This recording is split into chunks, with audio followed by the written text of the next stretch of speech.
Assalamualaikum warahmatullahi wabarakatuh.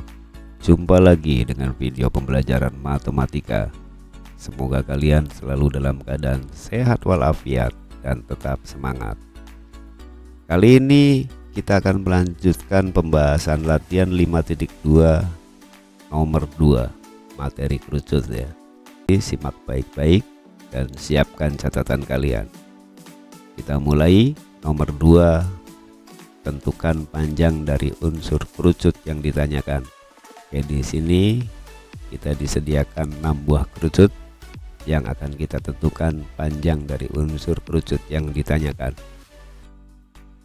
Kita kerjakan nomor 2 bagian A. Kalian perhatikan, di sini ada gambar kerucut yang diketahui adalah volume sama dengan 300 V meter kubik dan jari-jari adalah 10 meter. Yang ditanyakan adalah tinggi. Oke, karena yang diketahui adalah volume dan yang diketahui juga adalah jari-jari, maka untuk menentukan tinggi dari kerucut ini kita cukup menggunakan rumus volume. Oke, kita tuliskan rumus volumenya adalah V sama dengan 1/3 pi R kuadrat T. Tinggal kita masukkan saja. Nilai P adalah 300 pi, kemudian nilai R adalah 10. Jadi akan kita peroleh 300 pi sama dengan 1/3 pi kali 10 pangkat 2 P. Nah, ruas kiri dan ruas kanan bisa kita bagi dengan 100 pi karena 10 pangkat 2 adalah 100 dan masing-masing ruas itu ada pi pengalinya. Jadi masing-masing ruas jika kita bagi dengan 100 pi, maka yang terjadi adalah seperti ini, diperoleh 3 sama dengan 1/3 T. 3 sama dengan 1/3 T jika masing-masing ruas dibagi oleh 1/3 adalah 3 dibagi 1/3 yang ruas kiri, kemudian yang ruas kanan menjadi T, sehingga 3 dibagi 1/3 jika kita rubah ke dalam perkalian bentuk pecahan, maka menjadi 3 dikali 3/1 sama dengan T. Hasilnya adalah 9 sama dengan T. Jadi nilai T sudah kita peroleh, yaitu 9, satuannya adalah meter.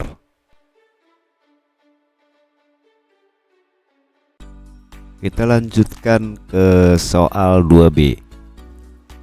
Pada soal 2B ada kerucut yang diketahui volumenya adalah 120 pi meter persegi dan tingginya adalah 10 meter.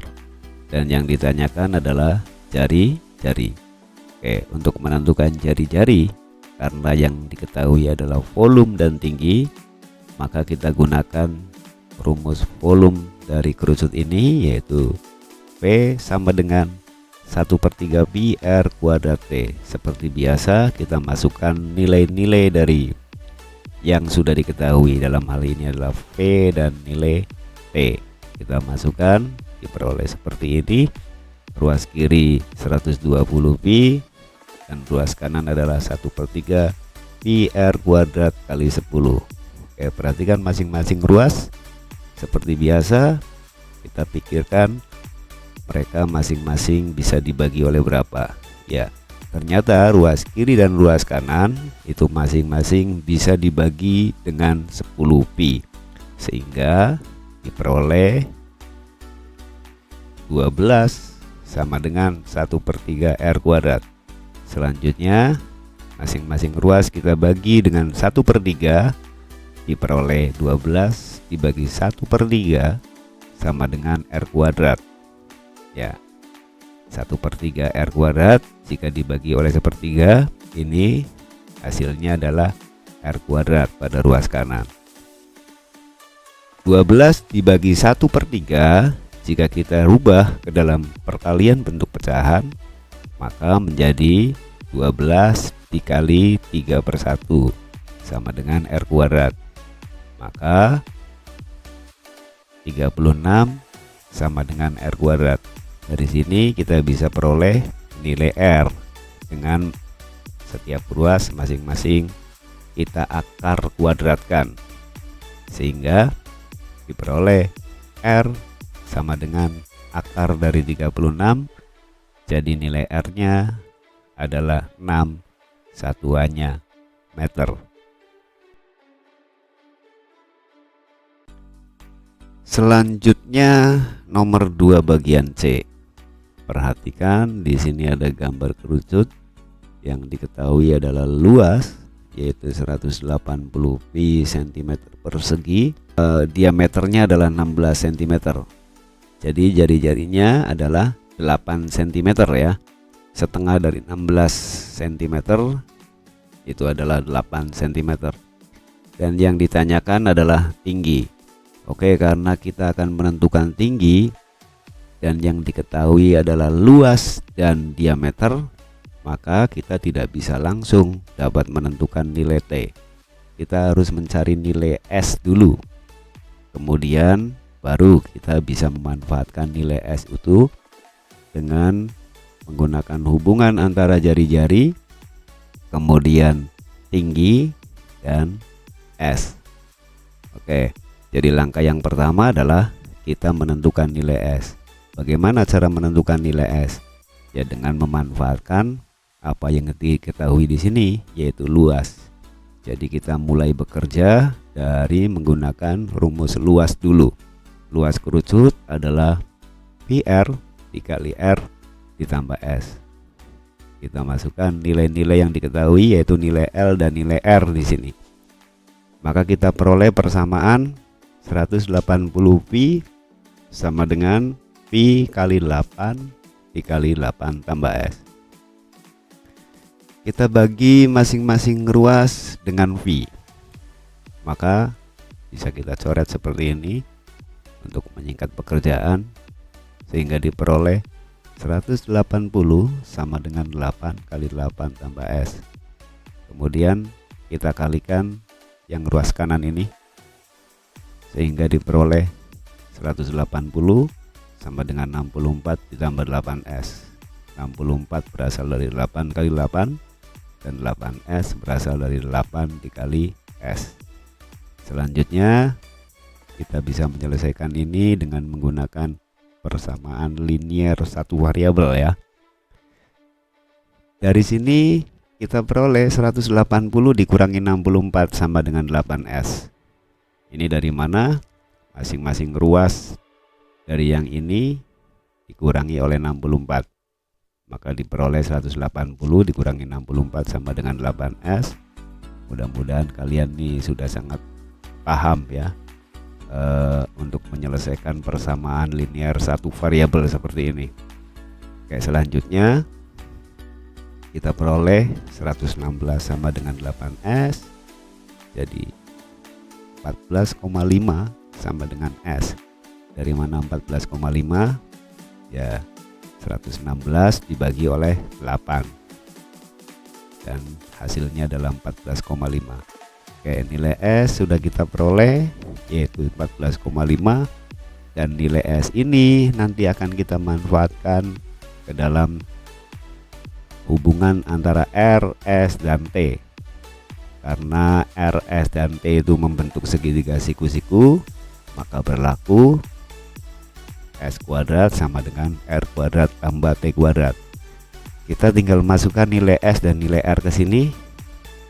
Kita masukkan. Jadi 14,5 pangkat 2 sama dengan 8 pangkat 2 ditambah T pangkat 2. Tinggal kita hitung 14,5 pangkat 2 dan 8 pangkat 2, sehingga diperoleh 210,25 sama dengan 64 ditambah T kuadrat. Dari sini kita peroleh 210,25 kurangi 64 sama dengan T kuadrat. Ya, masing-masing ruas ini dikurangi oleh 64 ya. Jadi ruas kiri menjadi seperti ini dan ruas kanan tinggal T kuadrat. 210,25 kurang 64 itu berapa? Ya, hasilnya adalah 146,25. Jadi T kuadrat adalah 146,25. Yang ditanyakan adalah nilai T. Maka nilai T itu adalah akar dari 146,25. Nah, jika soalnya adalah uraian, sebetulnya ini sudah dianggap selesai. Kita sudah bisa menemukan nilai T seperti ini dalam bentuk akar kuadrat. Tetapi kalau kalian mau menentukan nilai dari akar kuadrat ini, kalian bisa menggunakan perkiraan atau bisa menggunakan kalkulator. Nah, jika menggunakan kalkulator tidak boleh, maka kalian bisa menggunakan perkiraan. Jika kalian lupa, akan Bapak ingatkan lagi di sini bagaimana cara menentukan akar kuadrat dari suatu bilangan dengan menggunakan perkiraan. Perhatikan baik-baik. 146,25 itu berada di antara atau terletak di antara bilangan kuadrat 144 dan 169. Ya. Sekali lagi, 146,25 ini terletak di antara 144 dan 169. Bilangan kuadrat 144 itu akar kuadratnya adalah 12 dan 169 itu akarnya adalah 13. Jadi diperkirakan akar kuadrat dari 146,25 adalah 12 lebih atau 12, sekian. Nah, mari kita tentukan 12, berapa gitu ya. Nah, kita buat garis bilangan seperti ini. Lalu di sini adalah 144 itu adalah bilangan kuadrat, akarnya adalah 12 ya. Kemudian yang ujung sini adalah 169. Akar dari 169 itu berapa? Ya, 13.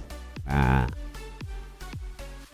146,25 itu terletak antara 144 dan 169. Oke, andaikan di sini nih. Andaikan 146,25 itu di sini. Maka kita tuliskan di sini 146,25. Nah, disinilah nilai T. Di sini nilai T. Nilai T-nya berarti antara 12 dan 13. Jadi sekitar 12, sekian. Ini nilai T-nya ya. Nah, bagaimana cara menentukan lebihnya? Kita perkirakan bagaimana caranya. Perhatikan nih. Di sini ada 144. Di sini 146,25. Kita hitung selisih dari 146,25 dan 144. Kita hitung selisihnya. Dari sini selisihnya adalah 146,25 dikurangi 144. Jadi 2,25. Oke. Selanjutnya perhatikan bilangan ujung kiri dan yang ujung kanan. Kita hitung selisihnya. Selisih antara 169 dan 144. Tinggal dikurangi saja. 169 dikurangi 144. Kita hitung selisihnya, yaitu hasilnya adalah 25. Nah, sehingga tinggal kita bandingkan saja selisih dari ini dan selisih dari ini. Ya. Bandingkan 2,25 dengan 25. Secara matematis membandingkannya dengan menggunakan tanda bagi. Jadi 2,25 dibagi 25 atau 2,25 per 25. Jadi nantinya nilai T ini adalah 12 ditambahkan dengan perbandingan 2,25 dan 25 ya. Kita tuliskan seperti ini. 12 ditambah 2,25 per 25. Kalau ini dibuat pecahan desimal 2,25 per 25 ini, maka dia menjadi 12 ditambah 0,09, sehingga nilainya adalah 12,09 ya. Nah, sehingga lagi nilai dari akar kuadrat 146,25 adalah 12,09. Jadi nilai T atau tinggi dari kerucut ini adalah 12,09, satuannya adalah cm. Paham ya?